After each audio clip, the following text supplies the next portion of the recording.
Well, so last year, an executive order created a White House Religious Liberty Commission, right? And this last week on the 26th, I think, they handed the president this big report. So, a religious liberty document was chaired, right? The commission was chaired by the Lieutenant Governor Dan Patrick of Texas. Ben Carson was on it, Franklin Graham, Paula White, Cardinal Dolan, notorious lib, and Dr. Phil, of course, because why not? There were no Muslims, no Hindus, no Buddhists, no atheists at the table. You said there was a sort of smattering of Jews who agree with the white Christian nationalist agenda. Only one on the main commission. I see. So talk us through this document, because in the last, as we were talking a minute ago, you were saying, like, look, this is Vogt's vision of America, and this document starts to sort of develop that vision in a more granular way. All of the documents he writes does that, right? Do that. But what's going on with this report? Well, Vogt didn't write this. No. I have a theory about it, and I've spent a lot of time with Heritage Foundation writing and Heritage Foundation ideas over the past couple of years. And they all are they have common threads. They're always very cohesive. Yes. They use words very carefully to lay out what they want to do in manners that seem benign at first glance. They're usually very dense with small type, and they project an Opus Dei Catholic version of white Christian nationalism, because the Heritage Foundation is controlled by Opus Dei Catholicism primarily. It's funded by that. So you can look at words like flourishing, which occurs in the first sentence of the Religious Liberty Commission report, and that is a Heritage Foundation Opus Dei Catholic word.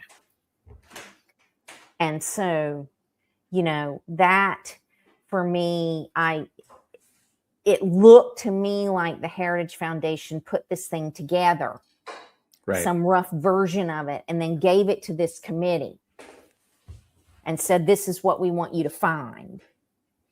And they probably even gave the president a list of people that they wanted to be on this commission.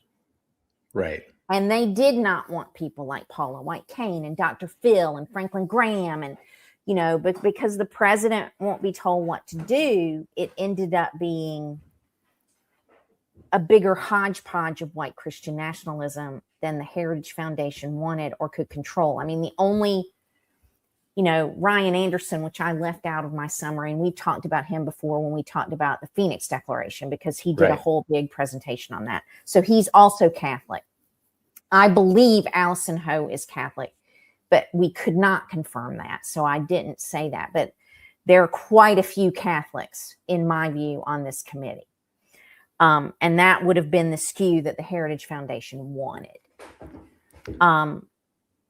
But when you get into the report, number one, they've changed fonts. They use a much bigger font than normal to make this thing go on longer than it needs to. Oh, really? So, yeah, I mean, if you look at it and you compare it with some of their other work products, it looks very different.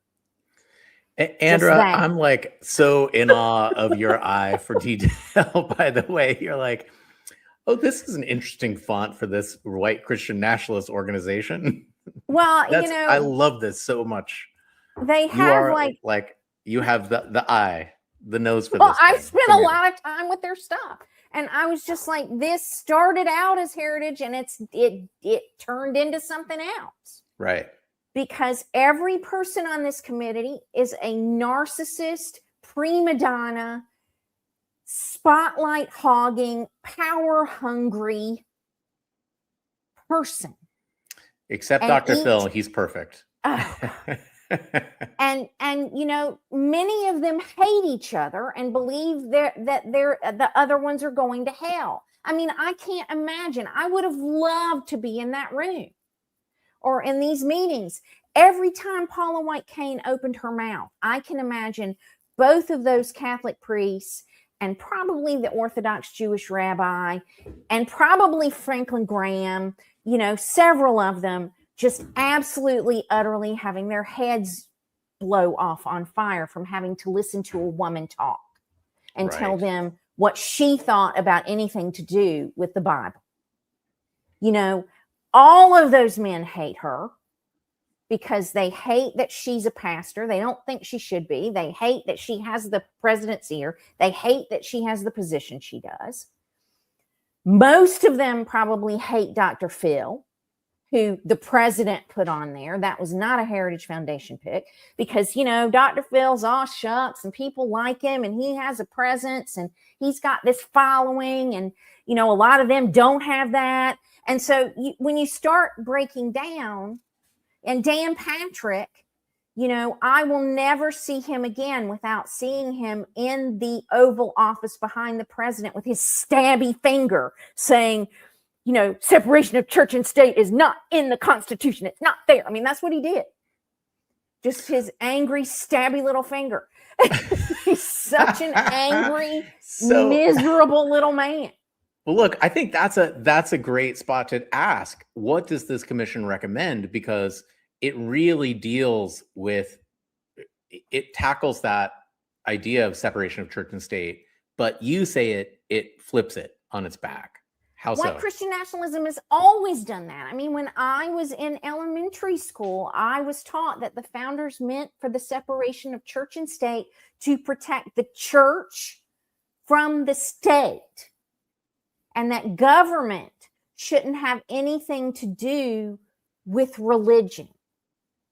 But religion can have everything to do with government. We should not keep religion out of the public square. And that is essentially what they state in this document. They state that that's what the founders mean. Every time you give them something that they wrote about it, well, that's not in the Constitution. So therefore, that's not really what they meant. Since it's not in the document, and they go into great detail in it about how the wall of separation of church and state that Thomas Jefferson wrote about was really not meant to be that's not really what he meant. If he had really meant that, he would have put that in the Constitution. Right. That, it replaces the church state wall with a bridge, right? It is, they want to repeal the Johnson Amendment that makes it so that churches can't endorse candidates and remain tax-free. They want to let faith-based government contractors ignore civil rights laws. You even say that the extension of this is a hotline for teachers to report religious liberty violations. And as somebody who grew up, it's for all intents and purposes secular, especially when compared to these bozos.